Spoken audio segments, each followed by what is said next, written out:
El día miércoles el autor señala otro de los acontecimientos dentro del pueblo de Israel, justamente que marca la adoración falsa y la adoración verdadera.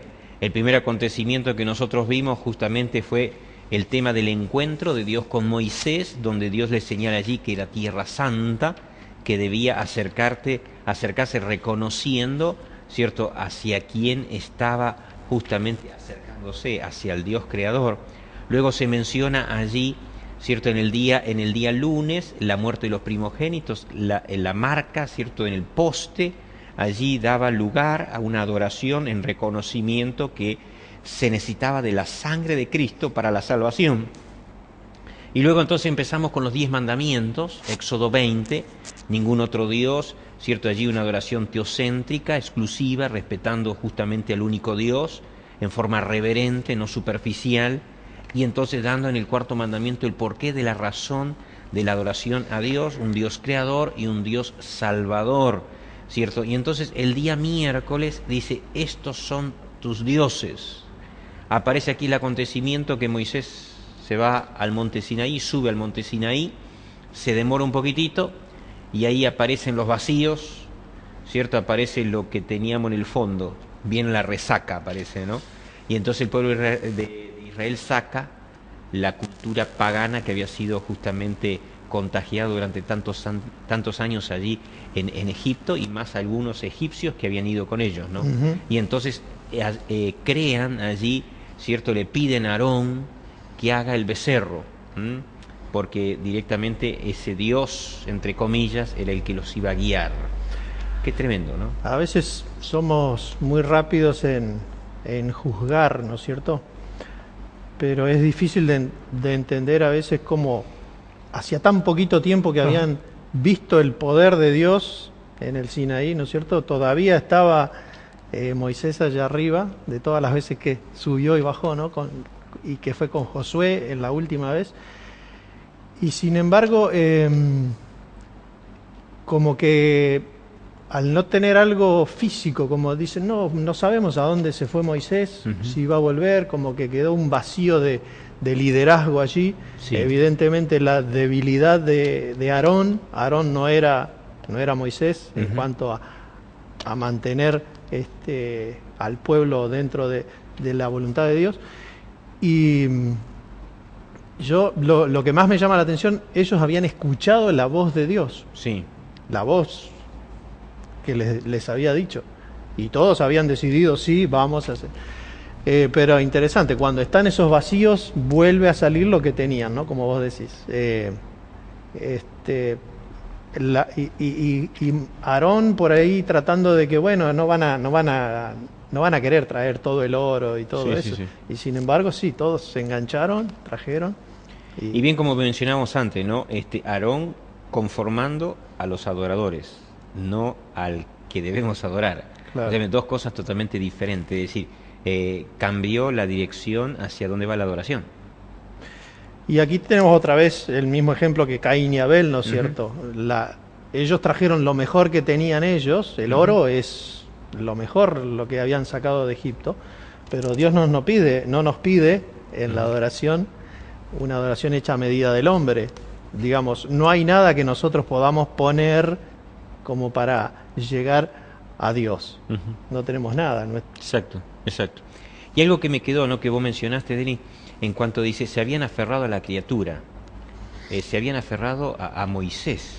Es decir, la adoración justamente es una adoración, como decíamos, a través de los mandamientos, ¿cierto?, por fe, y ellos querían ver la criatura, querían ver un objeto, no querían una adoración por fe.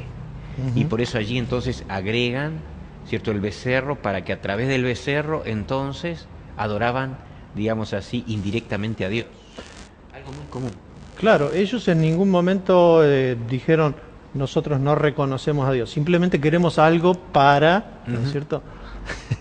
Allí está la sutileza del enemigo, ¿no? Del enemigo, sí. Que ellos no renunciaron a Dios, pero equivocaron totalmente en la forma de adorar y volvieron al paganismo, ¿no es cierto?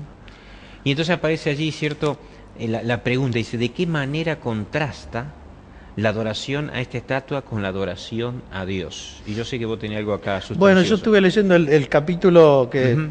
de Patriarcas y Profetas que se titula La apostasía del pueblo de Israel en el Sinaí.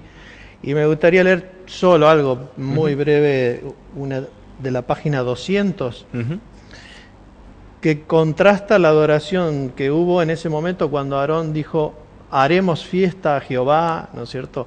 Y que dice que todos comieron, bebieron y presentaron holocaustos, fue toda una Sí, sí, fiesta, sí. ¿no? El hecho que acá menciona, como me dijiste, haremos fiesta a Jehová. Sí, Es decir, ellos la tenían clara de decir a quién lo hacían. sí. Nada más que ahí vemos cómo, es decir, era más importante poner a gusto a los adoradores que pensar en qué Dios espera de mí en la adoración, ¿no? Bueno, vamos a ver. Dice, una religión que permita a los hombres, mientras observan los ritos del culto, Sí. dedicarse a la satisfacción del egoísmo o la sensualidad, es tan agradable a las multitudes actuales como lo fue en los días de Israel. Y después dice algunas otras cosas más. ¿Repetí la última partecita? Dice que una religión que permita a los hombres, mientras observan los ritos del culto, dedicarse a la satisfacción del egoísmo o la sensualidad, es tan agradable a las multitudes actuales como lo fue en los días de Israel. Porque el culto que Dios les había presentado no era de sentarse a comer y a beber y a hacer fiesta, ¿no? Entonces, en ese sentido contrasta totalmente las prácticas de sus cultos paganos con el culto que Dios les había presentado. Yo no quiero dar la sensación de que, porque creo que nos estaríamos saliendo también del contexto, de que el culto tiene que ser triste, de que la adoración es total, porque la criatura cuando reconoce lo que hizo Dios por uno, la primera expresión es de alegría, ¿no es cierto? Pero hay que ver una alegría enmarcada en ese contexto. Ellos, en este caso, usaron una alegría de otro contexto, de un contexto totalmente pagano, desde la forma en que representaron hasta los cantos, los bailes, etcétera. Justamente dice, una forma y un estilo de adoración, el autor menciona en el día miércoles, dice, una forma y un estilo de adoración que era familiar para ellos. Es decir, una cosa que yo diría, familiarizaron la adoración. La amoldaron a medida de un a su concepto, gusto. a su gusto, del concepto que ellos tenían. Y por eso el autor menciona en la última partecita del día miércoles, dice, parece ser un principio de la naturaleza humana que no nos elevamos más que aquello que adoramos o reverenciamos. Es decir, que nuestra adoración va marcando también o si crecemos o decrecemos, ¿no? Ahora ahí estamos como, podemos vernos de acá un par de años, cómo estamos, ¿no? Digamos que el mundo evangélico va en una dirección, ¿no es cierto?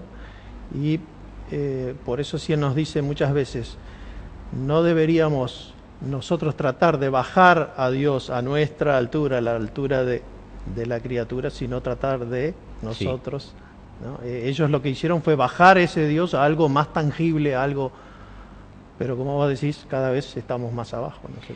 José confundió lo que escuchaba con guerra. Moisés no. No, dice Moisés, Elena de Huay que Moisés sabía bien los sonidos de la guerra y cuando escuchó y conocía los sonidos de Egipto, cuando estaban en las celebraciones y en las festividades. El hecho es que ninguno de los dos verdaderamente reconoció que era una música o una adoración a Dios. Eso quedó bien claro. Quiere decir que en la cultura de ambos estaba bien claro que había un estilo de adoración. Y ambos bien notaron que ese no era el estilo de adoración a Dios. Por eso dice, uno dijo, es guerra. El otro dice, no, esto es fiesta. Esto es alaridos. Alaridos. Digamos, implícitamente ellos tenían una cultura de adoración, que ahí la expresan. Ambos la expresan. Fue algo que producía, que dice, los confundió. ¿Es fácil poder hacer esa distinción?